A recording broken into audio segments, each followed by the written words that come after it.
culto eu tenho o costume de responder perguntas. Eu já tenho adiado aí a 2 cultos, não tenho respondido por causa do horário, mas hoje eu vou responder, e você me atura um pouquinho aí a mais, por gentileza. Pastor, o senhor, essa pergunta aqui é antiga, né? Da semana passada, não foi a semana passada, foi umas 3 semanas atrás, você falou contra os coaches, mas o que tem de errado? Não, eu não falei contra coach, eu preciso que você entenda, né? Eu não falei, foi contra os coaches em si, eu falei contra a mensagem, eu falei contra o ensino, que é um ensino humanista. Então, eu gostaria que você ficasse claro na sua mente, eu não tenho nada contra coach, coach é uma atividade profissional, quem quiser executá-la, fazê-la, faça de bom grado e de forma abençoada, mas eu tenho um problema contra o ensino muitas vezes leva para o humanismo. Isso já aconteceu outras vezes na vida da igreja, isso não é uma coisa nova, é uma coisa que se repete com o passar das décadas, né? Há 30 anos atrás, o ensino humanista ele entrou dentro da vida da igreja e tomou a vida da igreja em muitos sentidos. E hoje, então, quando eu falo isso, é para apenas me posicionar pela palavra. Apenas isso. Nada contra alguém, porque a minha luta não é contra carne nem sangue. Minha luta é contra principados e potestades, dominadores do ar e desse mundo tenebroso. Amém?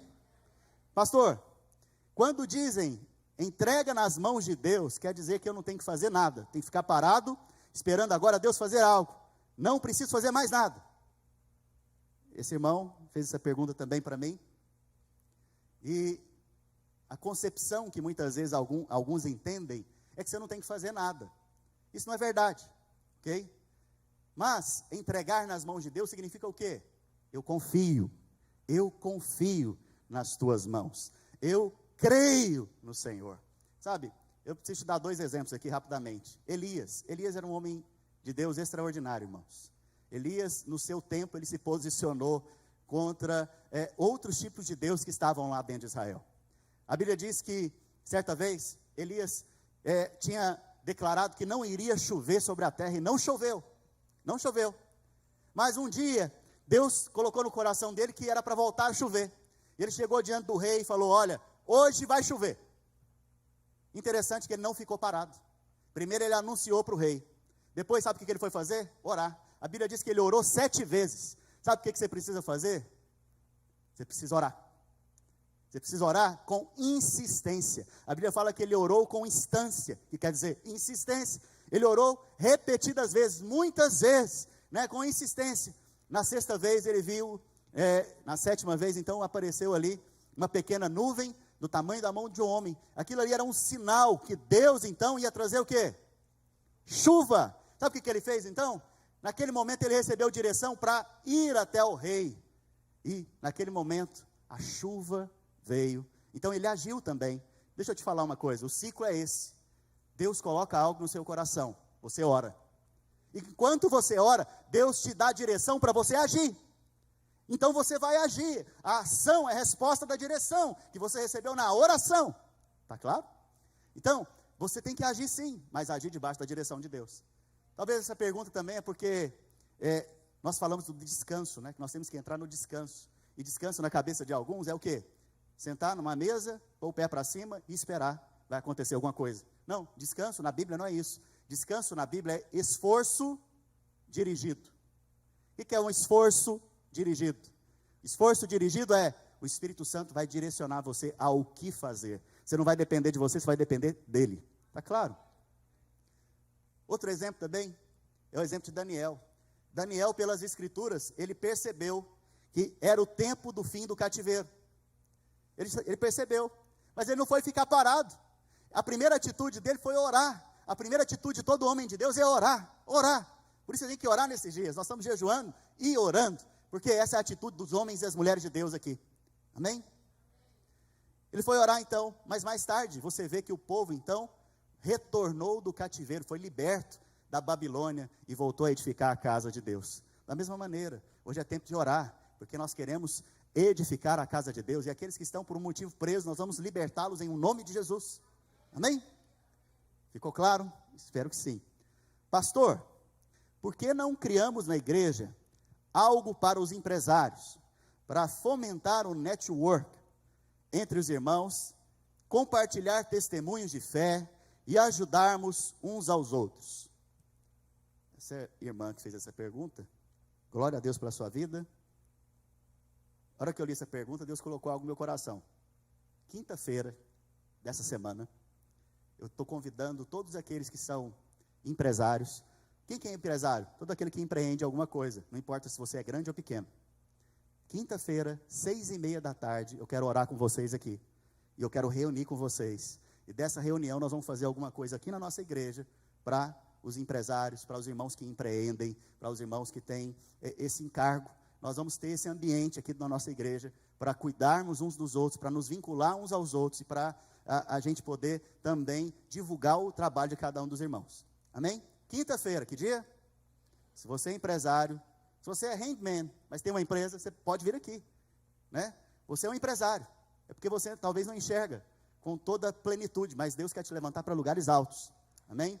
Então eu gostaria que você que tem empresa, você que empreende nesse país, não importa a atividade, viesse para cá, nós os pastores vamos orar com você, impor as mãos, orar pela sua empresa, pelo seu negócio, em nome de Jesus. E no final, eu quero reunir rapidamente com os irmãos e dali a gente criar uma agenda para esse fim que foi proposto aqui. Gostei muito da pergunta. Aleluia. Glória a Deus. Nós estamos num período de jejum, amém, irmãos? E jejum é período de intensidade. Então, é tempo de você intensificar a sua oração. É tempo de você intensificar os seus alvos em Deus, os seus pedidos ao Senhor. Pastor, por que eu tenho que ter alvos?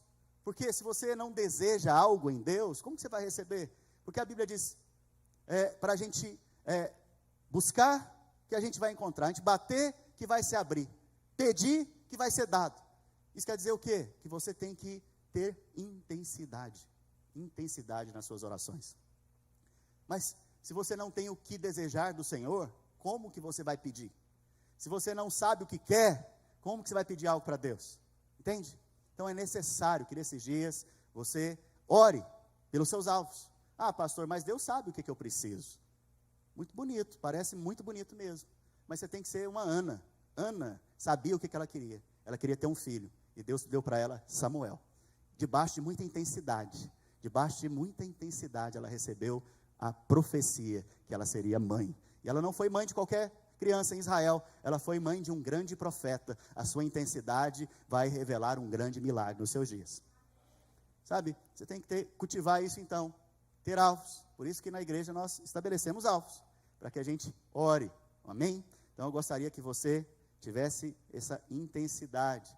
E o jejum que nós estamos como igreja, ele tem um tema de estabelecer raízes mais profundas. É tempo de você se vincular, é tempo de você se estabelecer. Essa questão que o pastor Marcos falou aqui, quem ainda não comprou uma casa? Porque eu creio, como ele crê também, que é tempo de você ter casa nesse lugar, porque isso define que você tem raiz aqui. Deus quer te usar nesse lugar. Nós ficamos muito impressionados com aquelas questões das missões mundiais, né? Missões na África, missões, sei lá, em países perseguidos. Mas você tem que primeiro se impressionar com a missão do seu vizinho, que está aí do seu lado, que você pode pregar para ele, né? Você tem que se impressionar primeiro com aquela pessoa que é o seu vizinho de casa, aquela pessoa que mora no seu bairro. Você tem que ser luz no mundo, é lá também. Não fica deixando para o dia, né, que tiver as missões mundiais. Não, as missões mundiais já começaram. Quando você sai aqui desse prédio, você está entrando no campo missionário. Amém? Então é importante que você seja esse que tenha raízes, e as suas raízes contagiem as pessoas que são à sua volta, que estão à sua volta. Amém? Aleluia. Nós estamos falando de raízes então, mas hoje Deus colocou algo no meu coração que é sobre raiz também, mas é a raiz que nós não devemos ter, ou na verdade, a raiz que nós devemos arrancar. Eu preguei domingo passado sobre as pedras no solo do nosso coração, e como é importante remover as pedras, é muito importante. E Deus, enquanto eu meditava para trazer o alimento aqui para o culto hoje, Deus me deu uma visão, a visão de uma planta alta, em que ele arrancava a planta, mas a raiz permanecia ainda. Eu entendi então que Deus, no domingo passado, ele arrancou as plantas que deveriam ser arrancadas, mas ainda hoje Ele quer arrancar a raiz. E que raiz é essa? Raiz da amargura, do ressentimento, a raiz da falta de perdão. Então, é sobre isso que eu quero pregar hoje. Eu gostaria que você abrisse o seu coração, então, porque eu creio que Deus vai fazer muitas coisas aqui hoje, em nome de Jesus. Feche seus olhos, vamos orar. Pai, em nome de Jesus, eu oro para que a Tua palavra seja como semente nesse lugar, e que ela possa cair no coração dos meus irmãos, como, ó Deus, um coração que recebe a semente para crescer, avançar e frutificar para a Tua glória. Pai, abra os nossos olhos, nos dê disposição hoje para perdoar, para liberar perdão, para expressar o amor de Cristo. Em nome de Jesus eu oro e peço ao Senhor, amém e amém. A Bíblia diz em Hebreus capítulo 12, verso 14 em diante, Hebreus 12, 14, a Bíblia diz: segui a paz com todos. Pastor Márcio, mais cedo estava pregando aqui, ele foi dar uma definição de todos, aqui, todos em grego, sabe o que significa? Todos. Só para você sorrir um pouco, irmãos, pode sorrir, é uma brincadeira. Todos, é todos. Então, seguir a paz com todos. Não, eu vou seguir a paz só com o meu vizinho. Não, é com todos, todos. Seguir a paz com todos. E a santificação, sem a qual ninguém verá o Senhor, atentando diligentemente, porque ninguém seja faltoso, separando-se da graça de Deus. Nem haja, fala comigo, nem haja. Haja o quê? Alguma raiz de amargura, que brotando, preste atenção, primeiro vem a raiz ninguém vê, a raiz está escondida. Alguém vê a raiz no solo? Não, está escondido. A amargura do mesmo jeito, a Bíblia está dizendo o seguinte, que quando você está amargurado, ofendido, dentro do seu coração tem uma raiz que ninguém está vendo, mas vai chegar uma hora que ela vai brotar, mas quando brotar, sai de perto, porque vai começar a liberar o fruto da palavra na vida daquele que está perto, e vai contaminar, diz a palavra. Olha só, brotando perturbe, e por meio dela muitos sejam o quê? Contaminados. Preste atenção, a raiz de amargura é um problema, porque ela te desliga.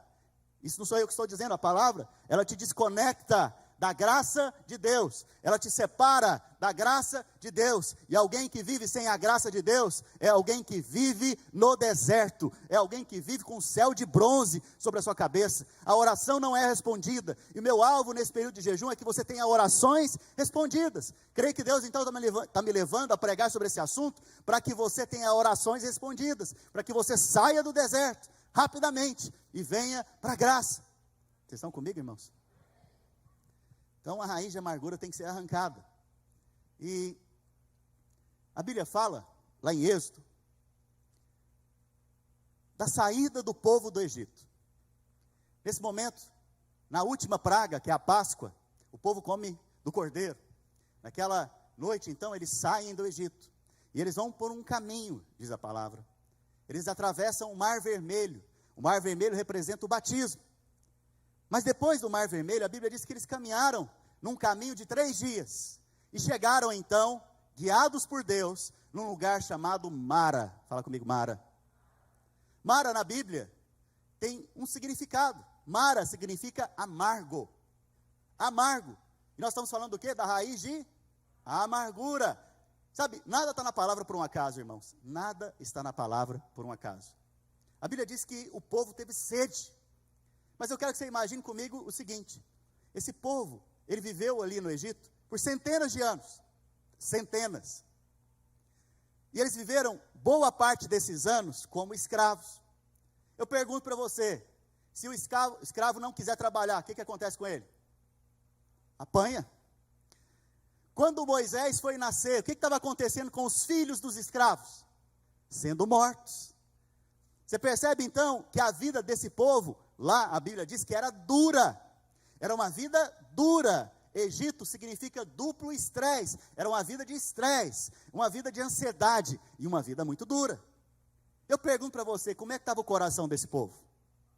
Amargurado, amargo. Quem aqui já conversou com pessoas amargas? Como que é conversar com alguém amargo? Só sai amargura, só sai reclamação, não consegue enxergar o bem, não consegue perceber o bem de Deus na vida dele, né? O tempo inteiro está falando mal, o tempo inteiro está reclamando, né? Então, o tempo inteiro está colocando situações negativas. Então a Bíblia diz que esse povo era um povo, então, amargo. Por que eles eram amargos? Porque a primeira experiência deles no deserto foi as águas de Mara. As águas de Mara, então, representam águas amargas. As águas amargas do coração.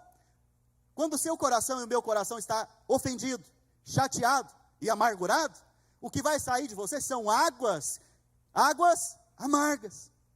E não tem como Deus te usar se você tem águas amargas. Então, quando Deus nos leva para de frente a esse local, aonde tem águas e águas amargas, Ele está levando esse povo para dizer o quê? Esses são vocês, e eu quero curá-los nesse dia. Sabe, da mesma maneira, hoje eu estou pregando aqui para vocês. Talvez você que está me olhando, está com o coração cheio de amargura. Com a amargura você não vai receber nada de Deus. Eu vou te explicar por quê, não, daqui a pouco. Mas você precisa entender que Deus está levando esse povo para pregar para eles. E a pregação de Deus é encenada, né? Se fosse hoje, por exemplo, era como se tivesse um palco aqui, com um lago, e as pessoas encenando aqui para explicar a mensagem. Deus não precisa de palco, Deus não precisa de pessoas num teatro, Ele faz isso ao ar livre, nas circunstâncias que Ele vai gerando. Por isso foi Ele mesmo que colocou aquele povo ali, para gerar as circunstâncias e dizer para aquele povo o quê? As águas amargas do seu coração, hoje eu vou remover elas. E é interessante que a Bíblia diz que quando eles beberam das águas amargas, eles reclamaram. Por quê? Porque a amargura produz reclamação. A amargura produz reclamação. Mas Deus deu uma direção para Moisés. A direção para Moisés foi: lance o madeiro nas águas. Irmãos, não é interessante que 1400 anos antes de Jesus vir a morrer numa cruz, e nesse momento inclusive não existia morte por crucificação, Jesus foi morto num madeiro. Não é interessante que agora Deus está falando com Moisés para lançar a cruz, em outras palavras, nas águas amargas? É interessante então que você percebe que como que você cura as águas amargas do seu coração? Pela cruz, pela cruz. A resposta de Deus para suas águas amargas, para sua amargura de alma, é a cruz. Sem a cruz não há águas doces, não há águas saudáveis para serem tomadas e bebidas. Inclusive naquele dia, né, quando o povo bebeu daquela água, eles também receberam saúde física no seu corpo, porque Deus os estava preparando para uma jornada. Então, a primeira parte da sua jornada cristã, e você pode voltar nela várias vezes, se chama perdão. Remover a amargura, remover a raiz de amargura. A Bíblia diz que quando Moisés lança o madeiro naquelas águas, sabe o que acontece? As águas se tornam doces. Não é interessante? Isso aqui, para mim, é uma imagem que Deus está nos dando para falar conosco. Deus quer que você seja mais doce com a sua esposa. Ninguém vai falar amém? Aleluia. Glória a Deus. Esse povo aqui não é pecador. Não. Tudo doce. Deus quer que você seja mais brando com seus irmãos. Deus quer que você seja mais gracioso com as pessoas. Porque é na cruz que se revela a graça de Deus.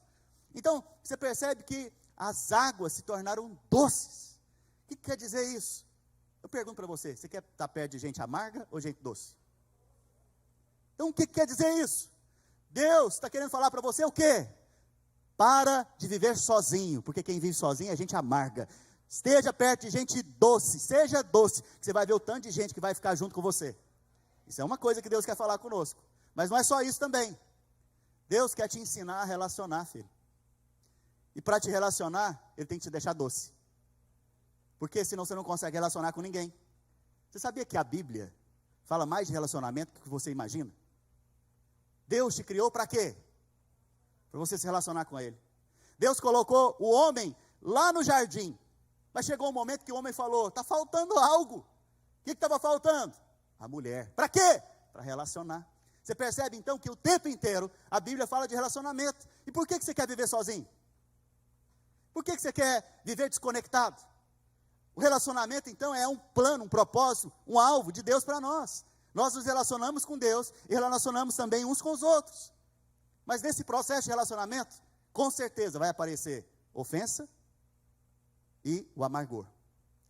A questão é o que você vai fazer com isso no dia que acontecer. Eu estou te contando aqui como que você vai resolver.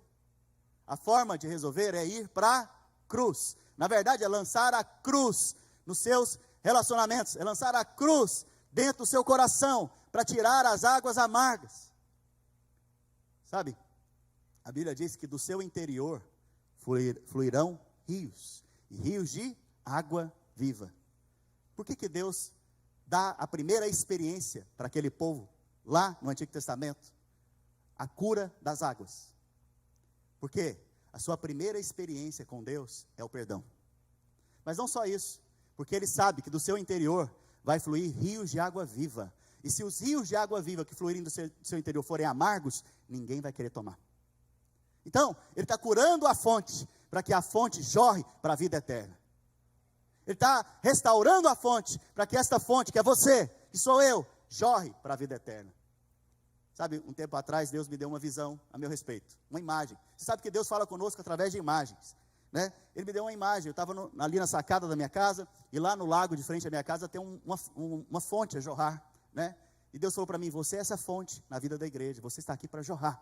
Toda vez que eu subo aqui, né, para pregar, eu lembro dessa imagem que Deus falou comigo, e eu me posiciono aqui como alguém que é uma fonte para jorrar na vida dos irmãos. Mas você também é essa fonte a jorrar, e não é para qualquer lugar, não é para um lago, é jorrar para a vida eterna. Então, quando você estiver trabalhando, você tem que se enxergar como uma fonte de Deus, para jorrar naquele lugar. Você está lá na sua casa, você tem que ser uma fonte a jorrar na sua esposa, nos seus filhos, fonte de vida eterna, sabe, você é essa fonte. Por isso hoje Deus está querendo curar o seu coração. Se há águas amargas aí, tem que ser doces, porque ninguém vai beber dessa fonte se for amargo, entende? Então, o alvo de Deus para mim e para você é curar as águas amargas do nosso coração. E é interessante que esse povo, então, que estava amargurado, ressentido, chateado, eles tomaram dessa água. Sabe o que aconteceu depois disso? Eles foram levados para uma nova experiência. É a experiência onde havia 70 palmeiras e 12 fontes. A experiência de Elim. Essa experiência é chamada de experiência de plenitude. 12 na Bíblia aponta para a plenitude de Deus na eternidade. 70 na Bíblia aponta para a plenitude de Deus no tempo presente. Sabe, todas as vezes que você tem as águas curadas do seu coração, você vai viver plenitude no seu casamento. Você vai viver plenitude no seu trabalho, você vai viver plenitude de Deus nos seus relacionamentos, sabe? E não só isso, lá aponta para 2 estilos de vida, a vida que flui e a vida que cresce. As palmeiras apontam para a vida que cresce, as fontes apontam para a vida que flui. Toda vez que você tem as águas do seu coração curadas, né, restauradas, doces, sabe o que Deus vai fazer com você? Vai te dar a vida que flui, você vai começar a fluir, né, como uma fonte a jorrar para a vida eterna, você vai começar a crescer espiritualmente. Quantos querem crescer espiritualmente? Sabe, a próxima experiência é essa. Por isso é tão importante essa primeira experiência. Não dá para a gente continuar caminhando se você não passar por Mara. Essa também é uma mensagem que Deus estava querendo falar para aquele povo.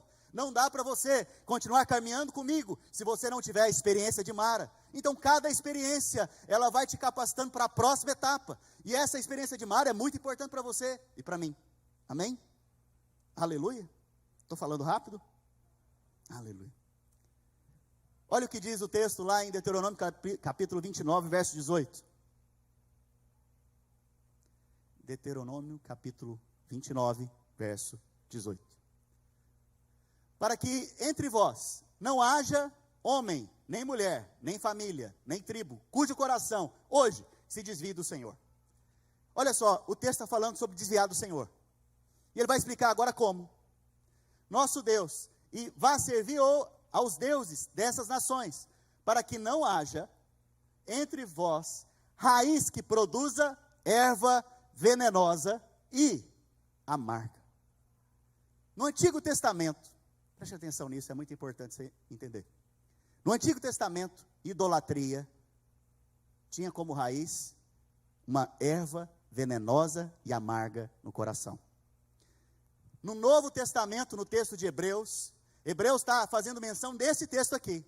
E ele está comparando a idolatria com a falta de perdão. Eu pergunto para você que é crente, cheio do Espírito, se no domingo que vem eu vier para cá, colocar um monte de ídolos aqui, em cima do palco, e nós começarmos a adorar esses ídolos aqui, como é que você vai ficar? Tem crente cheio do Espírito aqui? Assustado, nunca mais eu volto nesse lugar, esse pastor ficou doido. O que é isso? Que absurdo! Mas essa mesma reação que Deus quer que você tenha, quando você está com o seu coração cheio de ofensa, cheio de falta de perdão, que você se escandalize com essas coisas e remova logo esse ídolo do seu coração, porque falta de perdão é um ídolo que você alimenta no seu coração. Ele começa com uma raiz, mas depois ele cresce e contamina um monte de gente. Vocês estão entendendo a ilustração? Você percebe então que a falta de perdão é um problema na vida do cristão. Ele é um problema por quê? Porque além de você ficar ofendido, chateado, amargurado, você vai contaminar outro. Sabe, eu aconselho muitos casais, irmãos. E quando eu aconselho a esposa, junto com a minha esposa, eu ouço a versão dela, eu falo, ela tem razão. Depois eu vou aconselhar o marido. Eu falo, esse cara tem razão também. Por quê? Normalmente eles vêm aconselhar comigo como? Chateado, amargurado, ofendido. E eu também vou ficando também chateado com a situação. E eu falo, Senhor, o que é isso? Me dá sabedoria aqui agora. Por quê? Porque de fato, quando você vai falar da sua ofensa, quando você vai falar daquilo que você ficou chateado, as pessoas que estão ouvindo vão falar o quê? Você tem razão. Mas a esposa tem a sua verdade, o marido tem a sua verdade, e tem a verdade. E a verdade se chama cruz. A cruz é a resposta para os seus relacionamentos. A cruz é a resposta para tudo aquilo que está no seu coração, que precisa ser corrigido. A cruz é a resposta para deixar o seu coração doce. Mas pastor, o que é a cruz? Não, boa pergunta. Ninguém me perguntou isso aqui, não pergunte ao pastor. Eu estou perguntando então para te responder. Irmãos, vamos lembrar? A Bíblia diz que Jesus, ele decidiu ir para a cruz. Ele não era obrigado. Inclusive no Getsêmani, ele faz uma oração ao Pai. Ele fala o seguinte: Pai, se possível, passa de mim esse cálice.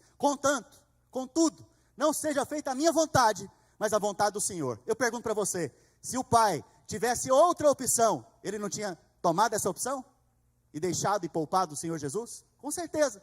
Mas não tem outra forma de você ser salvo, a não ser por meio do Senhor Jesus. Por isso ele teve que ir para a cruz. Então, primeiro, cruz é algo que você faz voluntariamente. Como o perdão é voluntário, a cruz também é algo voluntário. Segunda coisa, você vai ver que Jesus, depois que ele foi preso, ele foi levado e depois colocaram sobre ele uma cruz, para ele caminhar levando a cruz. A Bíblia fala que ele foi como ovelha, muda em silêncio. Eu pergunto para você, quem está ofendido está mudo? Não, na primeira oportunidade ele quer contar. Ele fala, não, você ficou sabendo o que fizeram comigo? Você sabe? Olha, aconteceu isso aqui, né? Não sei por que fazem assim comigo. Você podia orar por mim, irmão. Sabe? Está acontecendo umas coisas assim na célula, eu não sei. Ora por mim. Sabe, o tempo inteiro então, está reclamando, né? Está falando. Mas a Bíblia diz que Jesus foi mudo, calado para a cruz. Então, a primeira coisa é você ter a decisão. A segunda coisa é se submeter ao processo. De que maneira? Calado. Porque o tempo inteiro nós queremos nos justificar. É ou não é? Se você quer mostrar que você está certo, o que você faz? Argumenta. Você quer argumentar o tempo inteiro, mas isso é só uma expressão da nossa carne. É a justiça própria. Nós temos que ir para a cruz.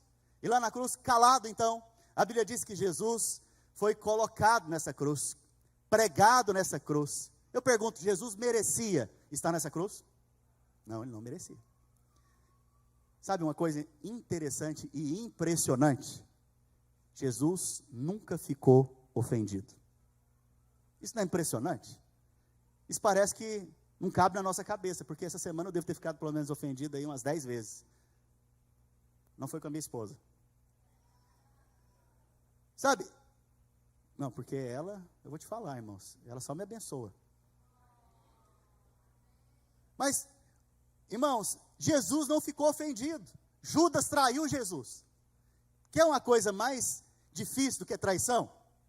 Judas traiu Jesus. Jesus não ficou ofendido, deu um beijo nele. Não é um absurdo um negócio desse? Não é maluco para a nossa cabeça? Né? Pedro fala para Jesus assim: Senhor, eu jamais vou te negar. Negou 3 vezes. Jesus, quando está saindo lá da casa do sumo sacerdote, a Bíblia diz que ele olhou para Pedro. Você acha que ele olhou assim: viu, eu te falei, vai mais, vai mais. Já viu a esposa fazer isso? Não a minha. Eu avisei. Não, Jesus olhou com amor eterno para Pedro, com amor de restauração para Pedro. Você percebe?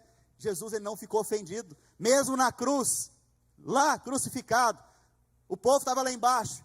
Se o Senhor é o Filho de Deus mesmo, desce daí. Se o Senhor é quem diz que o Senhor é, por que o Senhor não salva a si mesmo? Percebe? Jesus não ficou ofendido. Chamaram ele de Beelzebu, irmãos, de demônio, e ele não ficou ofendido. Então, preste atenção. Aqui eu quero abrir um parêntese. Eu já falei isso no culto passado, vou ficar repetindo na sua cabeça, porque repetir é bom. Amor é a prioridade máxima de Deus. Perdão é quando você não consegue agir pelo amor. Amor, a Bíblia diz que ele não se ofende. O verdadeiro amor, ele não se ofende. Você foi chamado para viver o verdadeiro amor, o amor de Deus, que é o amor do Pai por nós. Esse amor foi ministrado ao seu coração através do Filho, Jesus. Jesus é a revelação do amor de Deus para nós. Você já recebeu Jesus no seu coração, você já tem o amor de Deus. Mas talvez você ainda não cresceu em maturidade, e o objetivo de Deus é que você cresça. Mas enquanto não cresce, tem a opção para as crianças do perdão. E perdão, então, é a segunda opção.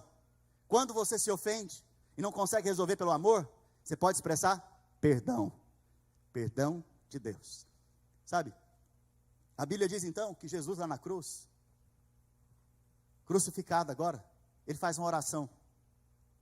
Não é oração de quem está ofendido, não. Ele faz a seguinte oração: Pai, perdoa-lhes, porque eles não sabem o que fazem. Se Jesus tivesse ofendido, ele falava o quê? Eu perdoo. Mas ele não fez oração, ele fez a oração de intercessão. É uma oração mais elevada. É oração para Deus. Senhor, perdoa aquele irmão, ele não sabe o que ele está fazendo. Perdoa ele, Senhor. Porque no meu coração já está resolvido. Eu vivo pelo amor e eu resolvo as coisas sem ofensa. Porque eu nem ofendido fico por causa do amor de Deus na minha vida. Percebe? Jesus foi para a cruz calado.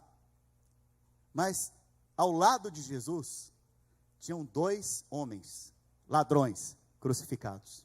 E como que eles estavam? Falando. Não pôde salvar. Se fosse justo mesmo, salvaria a si mesmo. O outro ladrão pegou e falou o quê? Nem sendo crucificado, rapaz, você tem temor de Deus? Esse homem não fez nada e está sendo crucificado, e nós, com o direito, estamos sendo crucificados. Senhor, lembra-te de mim quando vier no teu reino. Jesus falou para ele: hoje mesmo estarás comigo no paraíso. Você percebe que esse ladrão de cá, ele não estava reclamando, amargurado, mas o outro estava reclamando e amargurado. Aqui no meio estava o Senhor Jesus, sem ofensa. Posso te dizer algo? Se você vive uma vida sem ofensa, ou pelo menos resolve as suas ofensas, aonde você estiver, mesmo no lugar mais difícil, na cruz, você vai levar alguém com você para o paraíso. Por isso é importante Jesus curar o seu coração hoje. Por isso é importante as águas do seu coração não serem mais amargas. Porque aonde você estiver, você vai estar levando alguém com você para o paraíso. Para encerrar,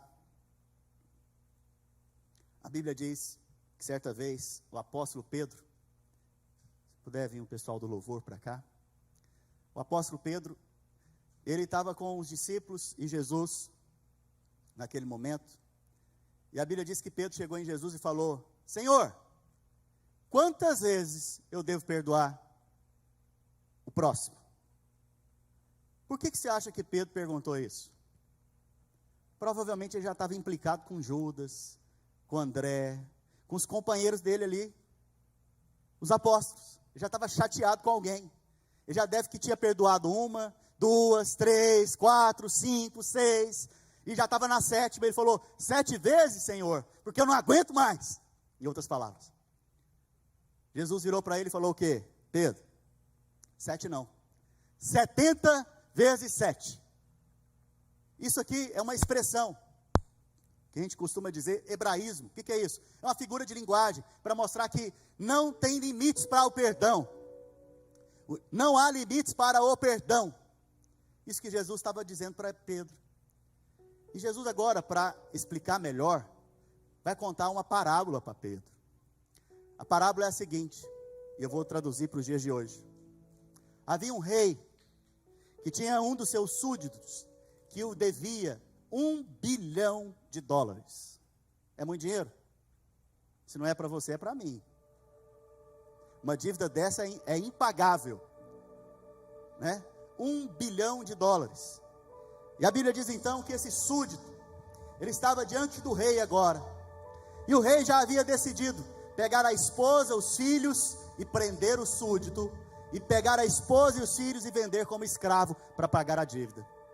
Mas o súdito chegou diante do rei e falou: Senhor, tem misericórdia de mim, me perdoa, a minha dívida é grande demais, eu não consigo pagá-la, mas eu te peço, tem paciência comigo, me dá um tempo, que eu vou tentar pagar até o último centavo. O rei virou para o súdito e falou: está cancelada a sua dívida. Eu pergunto para você, se você está devendo $1 bilhão e essa dívida é cancelada, como é que você fica? Cheio de alegria, gracioso. O cara pisa no seu carro, você fala: tem nada não. O cara bate no seu carro: não, sem problema não. Por quê? Você foi muito perdoado, filho, muito perdoado, você recebeu demais o que você não merecia. Assim é o Senhor conosco. O seu pecado não é pouca coisa. Pecado para Deus não é pouca coisa. Pecado é terrível. Pecado te faz perder tempo. Crente, se você vive no pecado, tem um problema com a sua crença. Pecado é um problema sério, te faz perder tempo na vida, te faz perder saúde, te faz perder o seu vigor. O Pai perdoa os seus pecados, mas existem consequências dos pecados.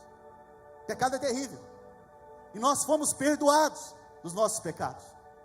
A nossa dívida foi cancelada ali na cruz do Calvário. O Rei Jesus nos perdoou.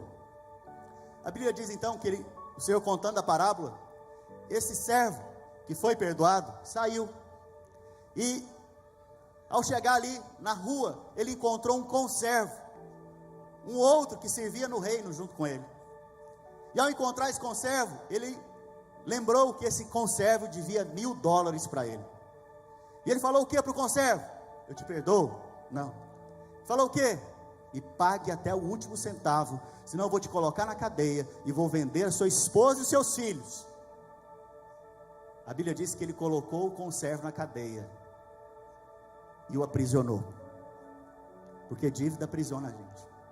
Por isso Jesus veio para nos libertar. Aquele que o Filho libertar verdadeiramente será livre. A Bíblia diz então que o rei ficou sabendo disso e chamou o servo que havia sido perdoado. Falou para ele: eu não te perdoei? A sua dívida não era muito maior do que a do seu conservo? Agora você vai ser preso e vai ser colocado na prisão, e eu vou te entregar para os verdugos da alma, ou para os torturadores da cadeia, até que seja paga o último centavo. Sabe o que quer dizer isso? Que todas as vezes que você não libera perdão, você está dizendo o seguinte: eu sou melhor que o meu irmão. Toda vez que você não libera perdão, você está dizendo o seguinte: Deus me perdoou, mas isso não foi nada.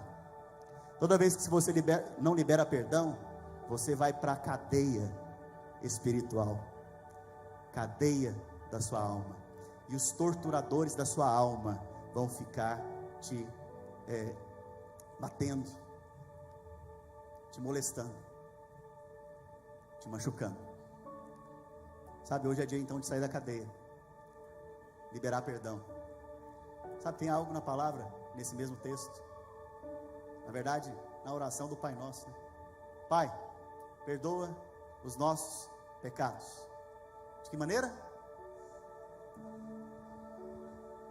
Vamos de novo? Pai, perdoa os nossos pecados, assim como, na medida que você perdoa, você recebe perdão. Jesus mesmo ensinou essa oração. Então, hoje é dia de arrancar a raiz de amargura. Hoje mesmo é dia de colocar um madeiro no coração, e as águas do seu coração serem doces, para a glória de Jesus. Só o Senhor Jesus pode restaurar pessoas. Só o Senhor Jesus pode restaurar relacionamentos. Só o Senhor Jesus pode restaurar casamentos, pode restaurar alianças. Só o Senhor Jesus pode fazer isso. E através da cruz, só o Senhor Jesus pode hoje reparar as brechas dentro do seu coração e restaurar os seus caminhos. Vamos ficar de pé? Aleluia.